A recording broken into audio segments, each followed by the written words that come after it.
community. Now to the concerns of another community that too often feels unprotected and the group that's stepping up to do something about it. They're known as the NFAC, an unarmed all-black militia. You might have seen an armed black militia that you might have seen at protests in Georgia, Kentucky, and D.C. Joining us now from Atlanta with more on this, NBC News correspondent Morgan Radford. Morgan, tell us about this group. Mika, good morning. The bottom line is this group says that the U.S. government, as well as law enforcement, simply does not do enough to protect black Americans in this country, which is why they say they're taking matters into their own hands. And interestingly, Mika, this is a group that is growing. They say they now boast recruits in nearly every single state. So we decided to go and embed with them and see exactly what they're doing and why. Take a listen. The sounds of war. Right here at home.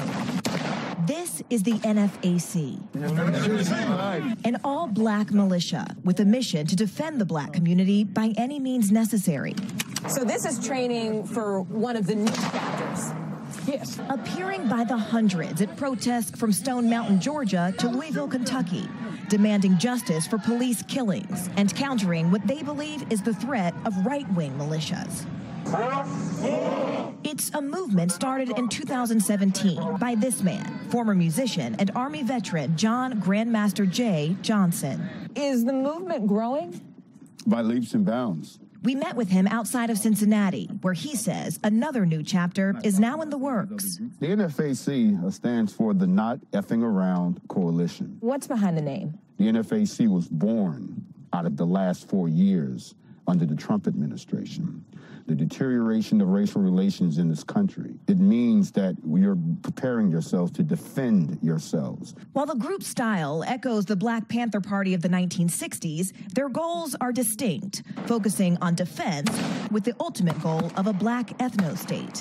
What makes us so different is that our goal is our own government, our own country, a place where we can determine our own future. Is violence an option to reach your goals? The United States was built on violence being an option. Violence should be the last option. Extremism experts say the group is distinct from far-right militias. They have not risen to the level of concern of, say, the 3%ers, the Oath Keepers. They have not engaged in violence. In fact, in most of their demonstrations, they have, in fact, coordinated their activities with police. When you talk about January 6th, and we saw those rioters storm the Capitol, what do you say to critics who say you're no different from them? They're extremists, you're extremists. Show me where we have done those things. They've killed people. They've disrespected the government to the point where they have invaded its sacred halls. Show me where we've done those things, because we have done none of them. We were allowed rare access to one of their training sites at a secret location in rural Georgia. We are now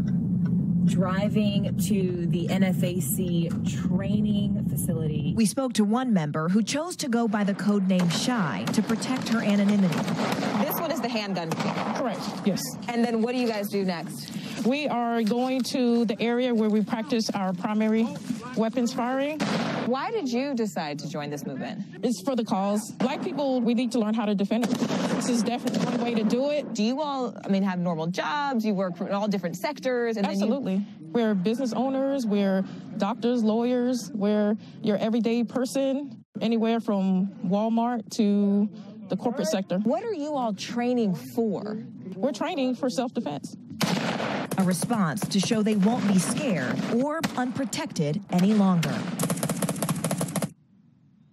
Mika, we asked the group several times to give us an exact number of their membership. They refused to do so, but it appears to be in the thousands based on the number of people who have come to their marches and also based on the number of people who saw at one individual training session. But it's also important to note, Mika, that the NFAC has no record of violent incidents. However, their leader, Grandmaster Jay, has been recently indicted on federal charges by federal officials who allege that he pointed a rifle at officers during that demonstration in support of Breonna Taylor in Louisville, Kentucky last September. That case is ongoing. He has pleaded not guilty, and we are waiting to find out the results of that case, Mika.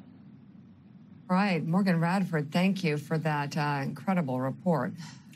So, Reverend Al, it's interesting.